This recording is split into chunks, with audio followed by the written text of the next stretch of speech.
Hello everybody and welcome to the new video on the channel. Today we're going to look at something that is really very interesting and might be even hard to specify what kind of game it is.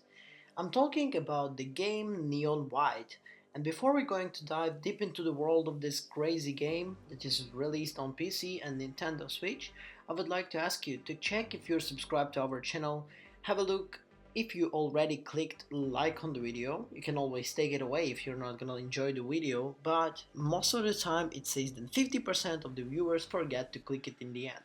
So we'd like to ask you to click it in the beginning. Anyway, let's start. Describing Neon's wise genre might take a really difficult and really a lot of time. Why? Because it looks like a speedrunning, FPS, parkour, kind of the deck builder kind of game. It sounds really crazy, yeah, but believe me, it is crazy not only sounding but in the way how you play it. Neon White is the latest game from Donut Country. It is creator of Ben Esposito. He is the Angel Matrix team build the level design of the first-person shooters as for Freaks. They're not wrong either.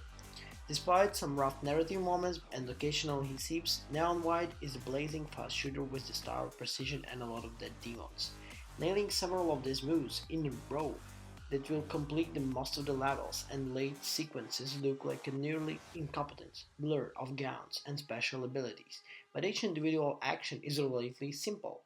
Always, almost you're beating down in the moves in the first direction. The result is the vast and intimidating levels. So, continuing on, the speed and the agility of Neon White might take it seems unacceptable, but even hardest to obstacle the curses of the design and overcome. Completing the level isn't the end, of course. On repeated runs through the level, the game actually shows you one of the major shortcuts, vital to get the ace, a medal awarded for the finishing particularly quickly.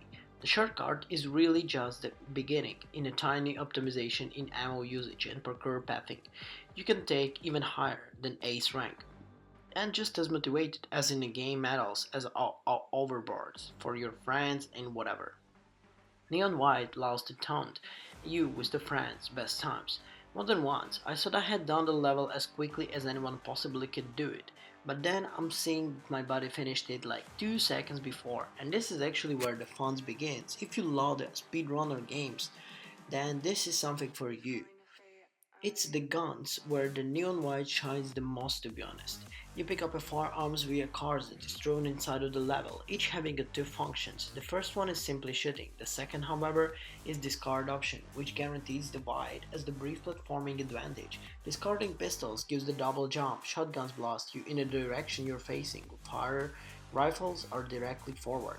SMGs send you hurtling towards the ground, and the rocket launches gives you grapple shot.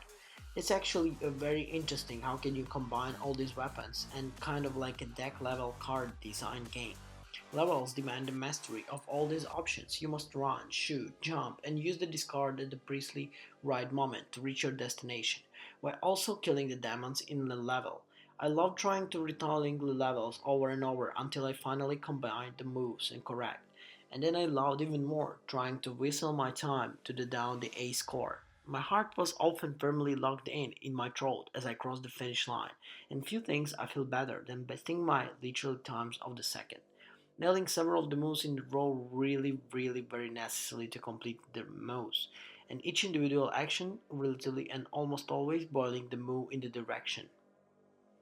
The shortcuts is really just the beginning. The tiny optimization in ammo usage, parkour pathing can take it to the even higher race and believe me, this is cool. Each course includes a hidden gift. These items are placed in between the paths and prioritize creative platforming over the raw speed, offering a chance to slow down and admire the game's ethereal backdrops. The gifts also form a connection between each level or a larger story. Each presents a box of the cigars, a bottle of perfume, a furball correspondence to a specific supporting character. Best of the game isn't simply FPS parkour deck builder, but also a visual novel. Through an absurd of the conversations, the game reveals the protagonist, White, is one of the several characters temporarily plucked into hell to give them the chance to complete for a place in heaven. Also, there is not so much narrative branching in the story. The hidden gifts unlock the new dialogues and the side quests for the main cast. Once the story gets a bit more serious, it's pretty good.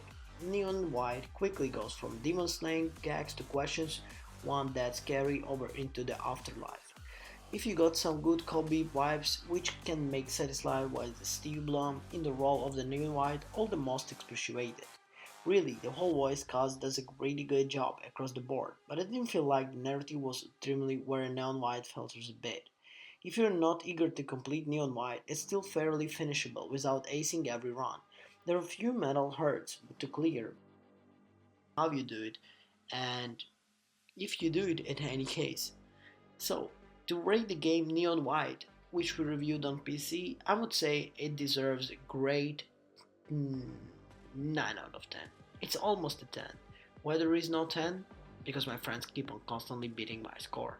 Anyway guys, to sum it up, I really recommend you to try this game if you like speedruns and just having a fun time where you want to try hard a bit and then you just want to go slow pace sometimes. Great game, and I would like to see you in the next video. Ciao.